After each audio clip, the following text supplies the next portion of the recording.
Hey, it's an after show, fellow babies. How y'all doing? Oh, hello, everybody. I mean, I almost made it an after show during the show there a few times. I was a little angry about a few things tonight. Yeah. I really need to get my my panties out of a snit there, you know. And trust me, I'm wearing a thong, and that shit's riding up, so I'm having a problem, you know. Are you wearing it backwards? Damn it, that's probably the thing because you know the jewels feel split in half, you know. God.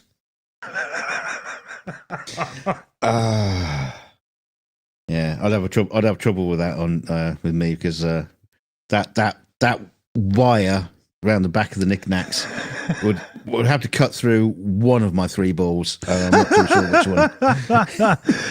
This man is Eddie Torres, the extra testicle. But they're all delicious. Yeah, that was the our first proper 42 show. 42 minutes. We should point that. I don't think anybody noticed. They just said, it's going a bit long tonight. Yeah. I wonder. I'm just opening in studio right now to see. But how long did it actually go? Because our thing was that this will probably end up to be 42 minutes. And let's see here. How did we do? Oh no, we went to 45:06, so we fucked that right up. Yeah. We should have done thanks in the credits. We should have done thanks in the credits, but I had forgot to, push all the right buttons in the beginning, and Yes. Yeah.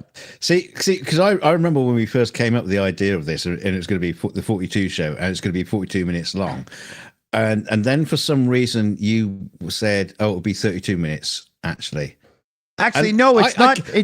It's not 32. It's 35. Yeah, but in the show you call it. You say something like 32. Actually, I can't remember why we did that in the. Yeah, I stopped that because it was going to be 32 minutes live. And then you add the 3 minutes credits, 2 minutes intro, and you get 35. But it was supposed to be 37 originally, so we were on for 32 minutes, right? But you know that clock in the top? I forgot to adjust that, so it always said 30, and that's what we did. It's just... dumb. So that was the reasoning behind it, was just that. But the idea of doing it as the 42 show being 42 minutes, as well as life, the universe, and everything in it, leads to a very cool thing, because the time we start the show, the after show will start at 4:20 Pacific time. Well, it should if we weren't late on the draw. So we could call the after show the 4:20 show, which would be kind of cool. And why would that be, Dick Dawson? Well, not because of this. That's a cigarette, but it'd be. You're gonna have to explain that. Yeah, here, hold on. I can explain that with one simple image, fellow babies. Hold on. Let me dig into my jar of lovely, and so that's the 42 show. Dog shit. Oh, you're. Oh man, you're a Welshman living in the Britain, aren't you? Dick Dawson shows you his internal organs tonight. His lung. Yeah, or what's about to be pasted inside of said lung. PJ says moss. Yeah. Yeah, no, that was a can of Bud. Budweiser. Remember the frogs? That was funny. Right, so you're explaining the 420. Yeah, I don't even know where that came from. Does anybody know where that came from? Because when I was like, we won't use an age here. We'll just say young, learning about, smoking grass and whatnot. 420 that wasn't a thing. It didn't exist. Where does that even come from? Lickety split says you call that a bud. Well, I didn't have to pull out the biggest one. I was just showing,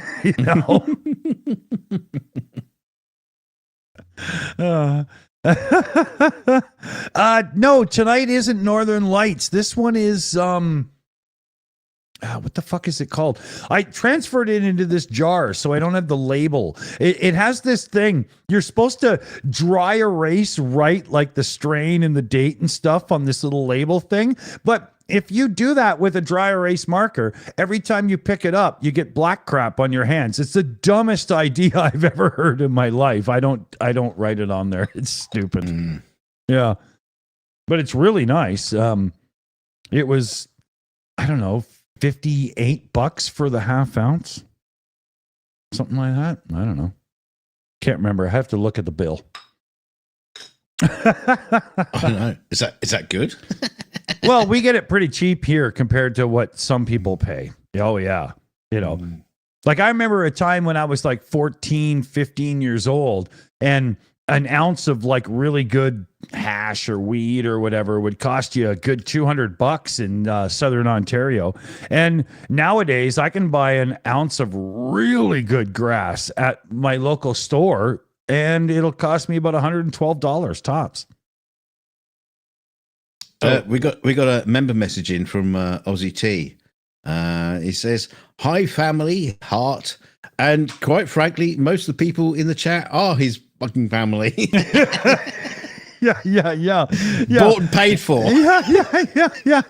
About 30% of the members are paid for by Aussie T, if not more. It's like the Angelina Jolie of the channel. I'll adopt you. You're my family now. That's funny.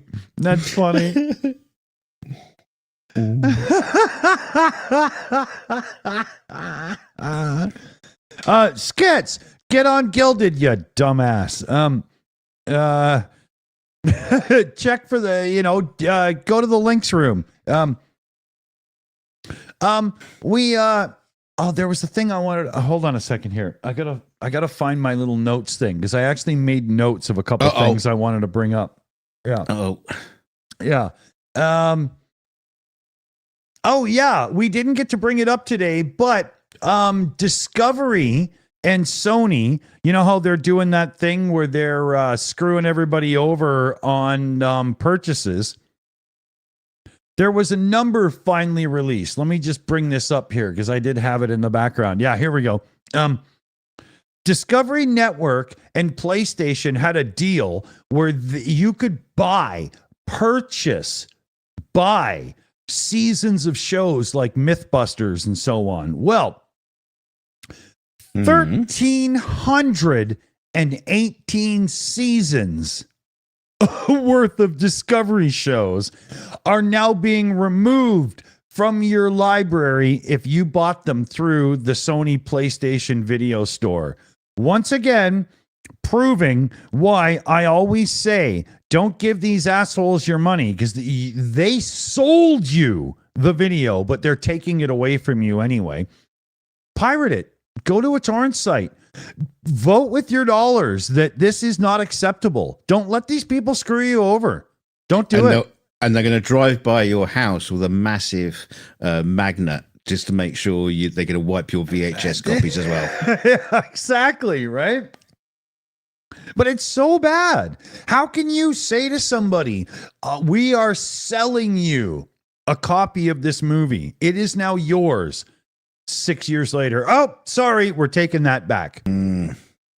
How can the U.S. government have watchdogs for these kinds of things? The Canadian government as well. I don't mean to call anybody out, but how can this be allowed when they announced this publicly? Yes, we sold it to you, but it's now being taken away. How can that be allowed? How? Well, I suppose you could do the same thing with Taco Bell. You know, when you eat one of their lovely, delicious meals, once you shit it out the other end, you can put it in a little bag, take it back to the store, and say, thanks for the subscription for the rental of this food, and here's it back. Yeah, thank you very much. Exactly. It probably tastes better now when he went in. Yeah. Now that it's been filtered through the underwear of a Nicaraguan mushroom farmer, Now it's got some sweet corn in it, which is ironic because I haven't had sweet corn in a month. Yeah. Save up enough, and you too can make your own cornbread. Yeah, don't say that. They'll just wash it out. They'll just stick all the bits of corn back onto a dowel of wood and sell it to you as corn on the cob. Big shout out here to Secular Sekai for $2.99 sticker there with the little fox. It's too small for my eyes. Can somebody see what he's saying? I can't read it from here. There's nothing I can do. He's saying Here, wait a minute. How do I make the lasers come up? There we go. Hey, doing that. Hey, do you know what it is? Happy World Visual Effects Day. Is it really? Yeah. Oh, wow. Cool. Where's my presents? Well, your presence is a little green guy in a circle there. Don't we get presents on World Visual Effects Day? Well, others do. just the good kids in visual effects. Yeah, not the Emmy winners, only the up and comers. You got George Lucas checking the list to see who's been naughty or nice, and I'm not on that list. Where's your TIE fighter, son?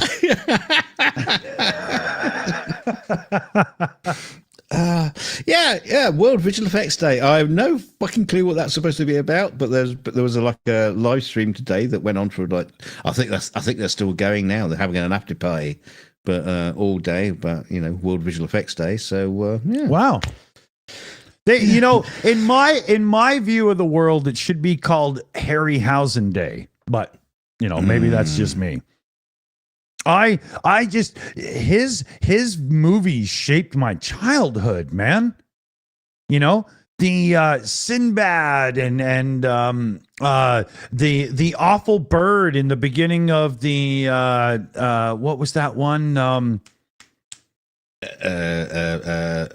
Which one? Which awful bird? Well, you talking about the Clockwork Owl in? No, I love the owl. But in the intro of one of his movies, there's this bird, and it's literally just like a cutout piece of paper flying around on the screen. It's so bad. It's here. Yeah, hold on. Let me get a rolling paper and fill it, and I'm sure my memory will come back to me. I think you say I'll Google it. Why would I do that? No, I'll smoke. Yeah, exactly. Yeah. That will bring it back. It probably will. Clash of the Titans. See, as soon as I thought of Reefer, it came back to me. The original Clash of the Titans movie, the bird in the beginning going through the mountains and stuff. It's so fucking bad. But the movie, I love Harryhausen's stuff. I mean, I say, Clash of the Titans, that was the one with the Clockwork Orange, wasn't it? Clockwork Orange. The Clockwork Owl. Yeah, the guy with the big long nose. Yeah, back in Rome or whatever. The Clockwork Orange. The fuck? Kids, don't do drugs. Yeah, see, this is why I script his lines for the 42 show, but on this one, I'm just kidding. So there's this channel out there. What was his channel called? Let me see if I can find it. I got it marked up somewhere. But he's going to be doing some great videos about visual effects and how a lot of production companies are talking about there's no CGI in our movie, and it's all it's all real practical effects and stuff like that. Yeah, and how the production companies hate using the word CGI because it's a bad word, and which is kind of funny because back in the day, they'd go to people like Harryhausen and or like matte painters or somebody like that, because they could do stuff that was impossible to film or would cost so much money that it was never going to happen. And so what they're doing now is if they're using CGI, oh no, CGI bad. old-fashioned, old-timey practical effects. Good. Yeah. But they don't care. They don't care because they're just cranking out a movie. But the channel's called the Movie Rabbit Hole. We always like to shout out small channels. And he's got a fantastic documentary series that he's been doing. He's into his second episode now, and it's just basically called like No CGI. And he talks about Top Gun Maverick, I think, is one of the examples he brings up, is that Top Gun Maverick actually put a block on visual effects companies for putting out any kind of like breakdowns of visual effects they did in the film, because they wanted it to come out as no CGI. Oh. It's all done for real. The film that's got over 2,000 visual effects shots in it was all done for real. Yeah. Now if you know a movie length, 2,000 visual effects shots is practically the entire movie. Yeah. That means that they're changing the labels of beer bottles in the scenes, right? Yeah. They're actually replacing the aircraft with CGI aircraft and all this kind of stuff. They are actually doing that, but the production company blocked them from doing it because they didn't want people to know. Yeah, don't tell. So the people who are doing the work can't admit to doing the work, which is bullshit, because they still want the work, right? So you're trapped. What do you do? Yeah. Sorry, honey, I can't feed you lunch today at school, but hey, daddy stood his ground. I mean, no, you take the work. It's bullshit, right? Well, it's like the recent Napoleon movie with Ridley Scott, where there's like it's all done for real. Is it? So what's for the 5-minute credit scroll at the end with all the visual effects artists on it? What did they do? Did they all play soldiers in it? Yeah. They all carved out their own cardboard swords. Trust me. Yeah. No computers. But it's a fantastic. If you're interested in visual effects and all that kind of stuff, this is a great series, and a lot of people in the industry are loving it too, because it's highlighting the bullshit within the industry as well. I'll put it out at the end of the show. I'm not going to put it out now, otherwise you go and watch it instead of listening to us gibbering on. Well, speaking of gibbering on, so you don't have to go very far back in history to find a movie with one executive producer listed in the credits, 2 or 3 producers listed in the credits, and then they go right into the cast and whatnot. Look at a modern movie or TV show now, like a TV show I'm having a blast watching is For All Mankind. The entire credit roll in the beginning, where they do the theme song and the imagery and stuff, is only there to list the executive producers. That's all it's for. What do they all do? Yeah, we talked about this the other week. I'm probably quite sure there's probably more executive producers than there are actors, cameramen, lighting. Yeah. It takes about 72 executive producers to hire somebody who actually does something. Is the only thing I can come up with, right? When a show starts and you got the initial credits, and then the show actually starts, but the credits still roll. Are still rolling quietly, and as you're halfway through watching the show, and the credits are still coming up. Another executive producer. Yeah. 3 of them are dead. Well, Gene Roddenberry is listed as an executive producer on Star Trek: Strange New Worlds. I'm sorry, what? Yeah. Why doesn't it say huge credit to Gene Roddenberry for inventing the universe that we are now profiting off of? Like, be honest, right? Yeah, it used to be sort of like things like, when they did, what was that? Andromeda. It was... Don't get me started on that Kevin Sorbo bullshit.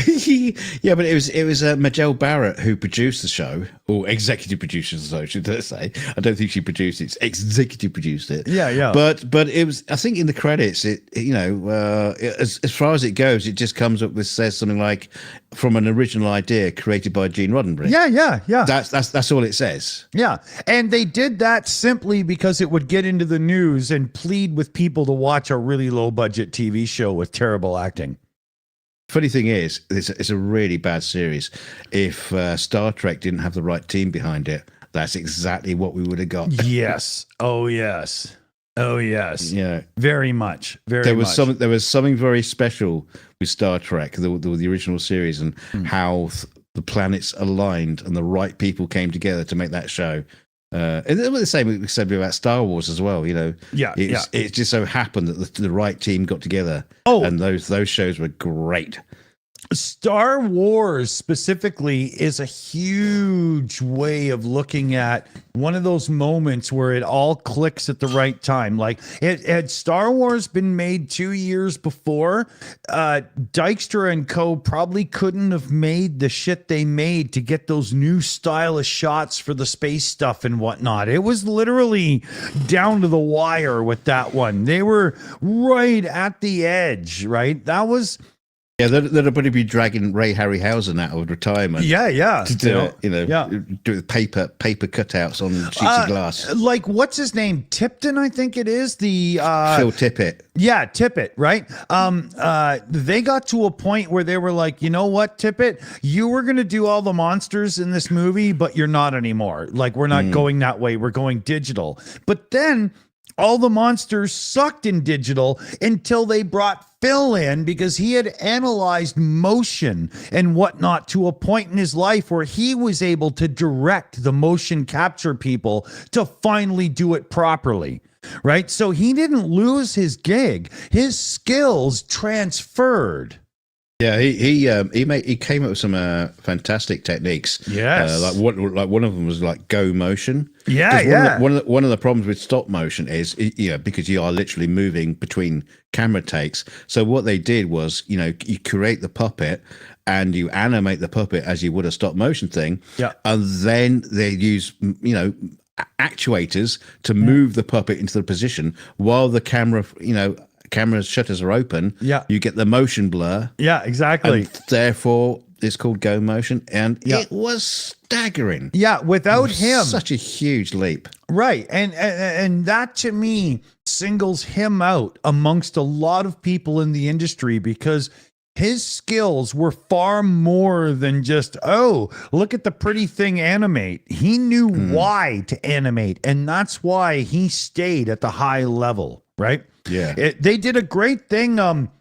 There's this new TV show out about Industrial Light and Magic, and they do this thing where they show him getting fearful of the digital, and then they show the transition where they had to go back to him and say, we need your help. Right. And then boom, he was in the second generation and he was a leading guy. Right. I love that part of the story. Yeah. That's like a guitar player who played guitar for years acoustic, and then all of a sudden facing the rock and roll era and people going, oh, but he's an acoustic player, they wouldn't know, or she's an acoustic player, she wouldn't know, blah blah, and they just grab a Les Paul or a Fender and go, oh, yeah, motherfucker. Before we get to this skit scratcher membership thing. Yes. Should point out that Greta Thunberg has announced that all guitars should be electric by 2050. You hear that, CF? You better take those hollow bodies and put them down, because Greta says so. So Skit Scratcher's come in and he's gifted 5 Shills memberships. Watch out, LZT. He's trying to buy up your family. It's a competition. It's war, I tell you, war. Oh, I bet you haven't got the button for that. I don't actually know. I got to fix that. Yeah. We do have one we could have used for that. It would have been good.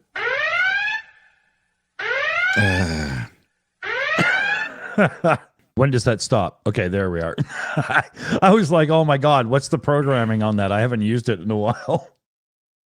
Right. Okay. I've got a poem here I need to read out. Oh God.